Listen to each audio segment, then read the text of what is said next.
Welcome back to the Lightkeepers Podcast, an exclusive production of A Guiding Light, our nonprofit charity dedicated to the idea that knowledge is power and good information leads to a better life. I'm Clayton Vandiver, your Lightkeeper, with my co-host, as always, Charlene, our very own licensed clinical social worker certified in the state of Florida. This show is dedicated to everyone who wants to get the most quality out of life that they can. Join us for the conversation this week about what are we talking about this week? What do you do when you have nobody? Oh, what do you do when you have nobody? And so much more on this edition of the Lightkeepers Podcast.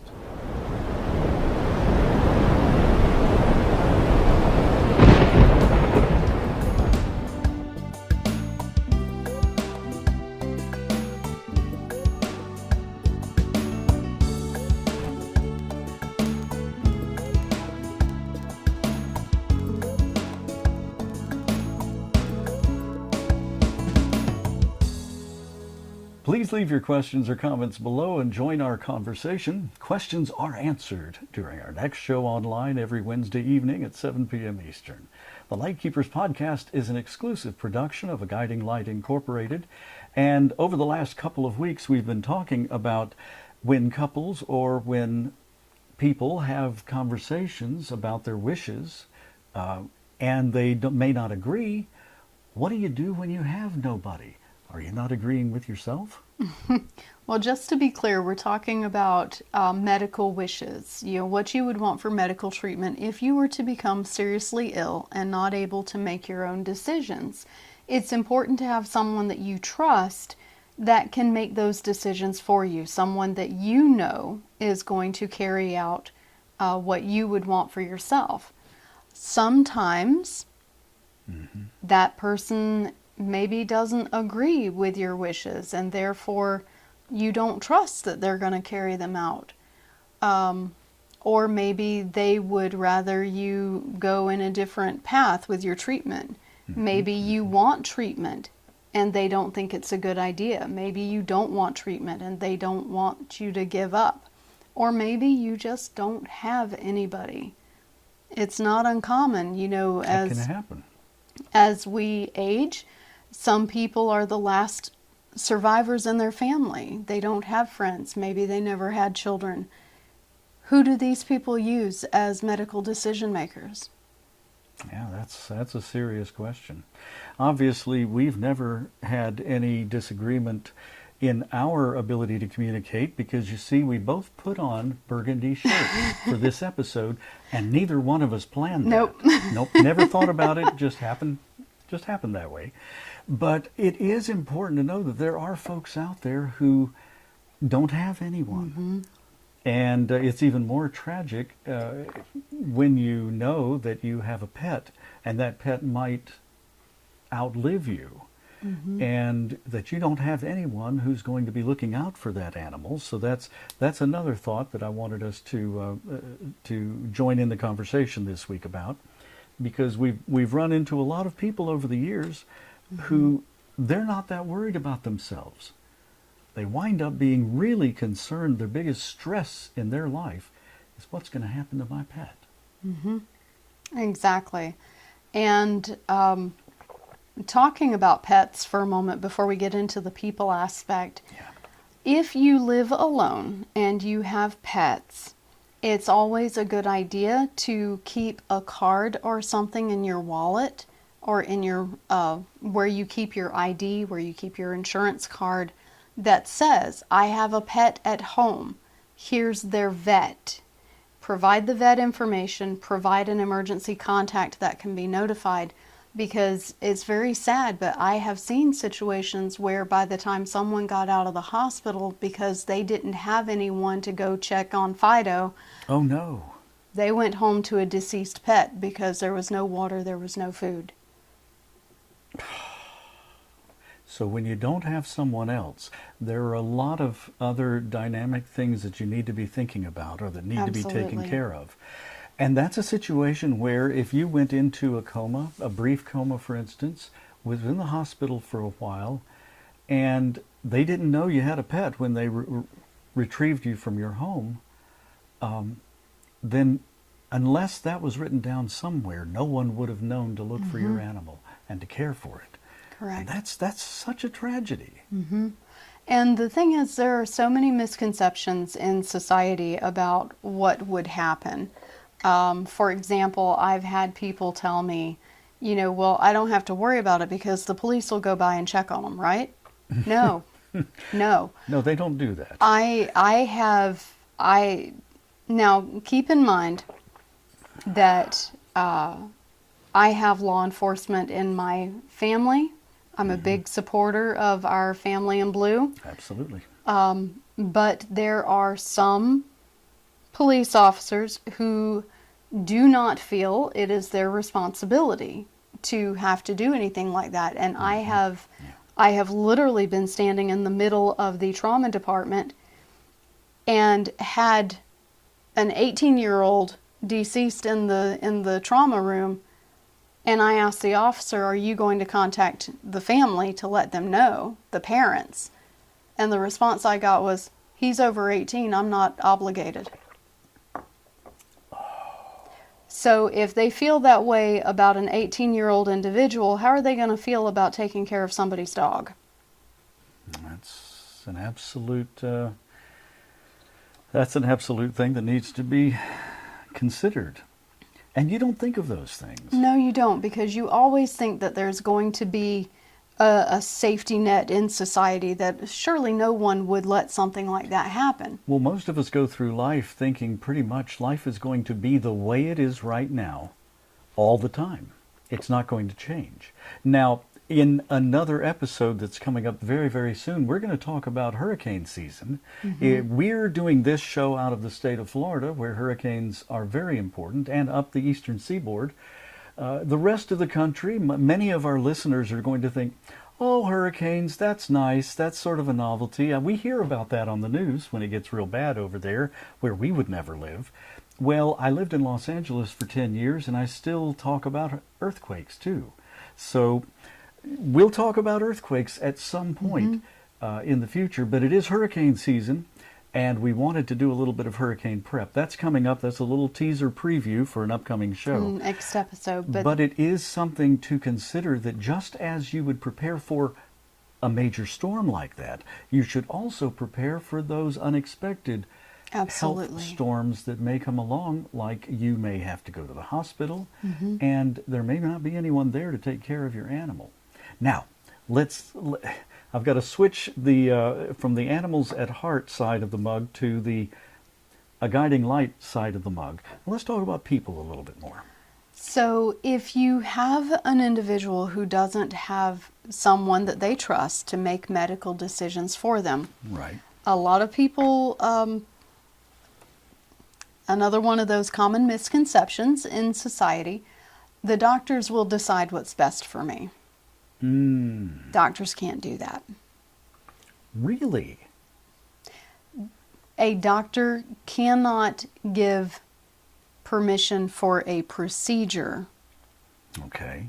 Unless it is life-threatening and can be ruled as an emergency. But they have to show due diligence that they tried to contact someone to get consent. Consent is a big deal in the medical world. Now, there's an important question there.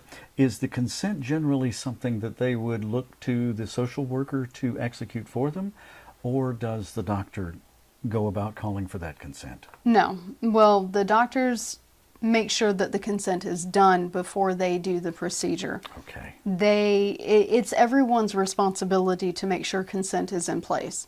Because when you have a hospital setting especially, there are so many different layers that have to be passed through before you get to the doctor. You have the nurse, you have the case manager, you have the admissions person, you have the billing person who's trying to get insurance information. You have all of these different layers of people who have that opportunity to put someone's name in the chart that can be contacted for decisions. But who actually does the contacting once that name is determined and is in the chart? So normally that would be done by either the case manager, okay, or the nurse, or even the physician if it's something really pressing and nobody's been able to be contacted. I have seen doctors get on the phone to try to track somebody down. Well, and I know that you're particularly adept at tracking people down. There were times when you would come home from work and say, you know, someone came in, no one could identify them. The police were standing there. They couldn't identify them. They turned to me, and I walked around the corner, came back a minute later, and told them who the person was. That's amazing, those skills. But that's what a good social worker can do. So, little tidbit, just not to get off topic, but if you go out to do any type of sporting activity, if you're just even mowing the grass in your yard, make sure you have some form of ID on you. Most of my John and Jane Does that came into the trauma department were people that were out exercising and got injured. I had a very dear friend, a colleague, coworker, who was an avid runner, and he collapsed one day in the middle of a run. And generally, yes, he's a professional broadcaster, he can talk. Generally, when you're exercising, especially when you're running and concerned about weight, you don't carry a wallet with you. When you're working out at a gym, you're not going to have a lot of ID on you. And it is oftentimes, when you least expect it, is when that's going to happen. Correct. And exercising, mowing the grass, working in the yard. Now, if you're at your home, it's relatively easy to track down who you are. But if you're out on a run, out on a bike ride, you fall off the bike, even with a helmet on, hit your head on the curb, and the next thing you know, some time may have passed, and they may not know who you are. You're waking up in the hospital under the last name Doe. Yeah. Yeah. And when you least expect it, that can happen. Yeah. And as we say so often in this conversation, that can happen at any age, in any physical condition. Men, women, children, anyone can wind up in a situation where your ID is needed. Correct. And it's important to have something on you with your name and a phone number for an emergency contact. And while we're on the topic of emergency contacts, I just want to throw out one of my biggest pet peeves. I understand the need for it, but oh my goodness. So I cannot tell you how many times I talked to people who said, well, I have an emergency contact on the face screen of my phone. And I would pick up their phone and it's locked. I can't get to that information.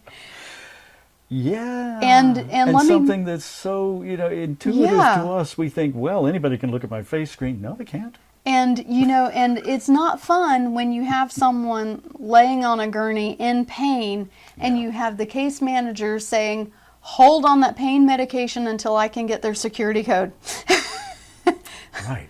Because you don't know what someone's allergic to. You don't know what their wishes are, what their next of kin might say. I have no information about them if I can't get into that phone.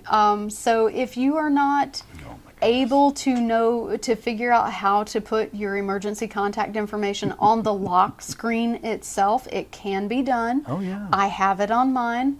Find someone who can help you put it there, please, for your own sake.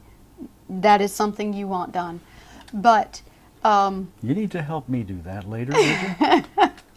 You don't have it on yours? No. Oh my goodness. So, but if you're going out without your phone, it's important to have your name and a phone number. There's that light again. We need to fix having fun tonight, isn't it? The motion sensor light. We need to fix that. Keeps us on our toes. But yes, it's important. Otherwise, people don't know who you are. They don't know who to contact, and that's fine if you have somebody to contact. But talking about people who don't have anybody, that can create a real dilemma. Well, what do you do? So, what would happen? Well, what would you do as the professional needing that information, needing some contact, and what would you suggest that our viewers and our listeners do? So, hypothetically, if someone went into the hospital who had no decision maker, then what the hospital case manager would do is reach out to a guardian ad litem, okay, or A lot of hospitals will have an attorney on file that is someone trusted to be a decision maker, and they are basically acting as a healthcare surrogate. So without having a healthcare surrogate or what's the other word for that? A healthcare attorney. Well, I can't exactly think of the word for it. I had one. I actually served in that capacity for my mom, but it was so long ago, and I've tried to blank out so much of that experience. But what? So those are actually Proxy. advocates. A proxy, that's the word I was trying to think of. So those proxies then serve as their decision makers. Correct. Okay. Now, what a lot of people don't know is if you are someone who does not have a decision maker, you can set up a proxy or a surrogate for yourself. You can actually, if you have an attorney, you can actually assign your attorney as your proxy. Okay. And, or you can have it set up with the courts. What I would recommend to anyone who does not have a medical decision maker that might need one at some point in the future, go see an elder law attorney and talk to them about getting a surrogate set up. Okay. That's great advice. And there is another term for it, and I'm trying to think of it. Yeah, well, we'll come back put it to in that. the comments later, of course. Yeah. And we actually want to have an elder law attorney as a guest on the show in one of our upcoming episodes, because their expertise far exceeds ours in so many of these nuanced situations where legal advice is needed. And again, this is a highly personal choice, and no conversation that we have on the Lightkeepers podcast should ever take the place of your own medical care team or other professional advisor like a healthcare surrogate or an attorney or even a financial advisor like an Correct. accountant who knows your specific needs and your unique situation and should be consulted on those needs. Because the conversation that we have here on the Lightkeepers podcast is just to get you thinking. It's just to get the topics out there and make you think, hey, maybe I need to talk to my doctor about that. We all need good information to help make the most informed decisions to live life on our own terms. The conversation is to start you thinking, because most people are not prepared at all. Some are very well prepared indeed, because they join us right here on the Lightkeepers podcast every Wednesday evening at 7 p.m. Eastern. And the Lightkeepers podcast is an exclusive production of Vanimation Studios and the Guiding Light, and is found on all audio RSS podcast feeds and also on YouTube. Yes, you are. This is our little foster kitten that is with us from the Jacksonville Humane Society. This is Nugget, and Nugget will be available for adoption soon. Right now he is waiting until he's big enough to be neutered, and so he is staying with us temporarily, and we have thoroughly enjoyed having him here. He's such a sweetheart. And for all of you who are listening Yes. on the audio feed, this is a tiny little, barely bigger than a handful kitten that was just fairly newborn when he came to us. And yep, there he is. He is mostly white, a little bit of yellow tabby. he's an orange tabby tortie. Yeah, an orange tabby tortie, and very, very cute and bright, and steals the show anytime he gets in front of the camera. So speaking of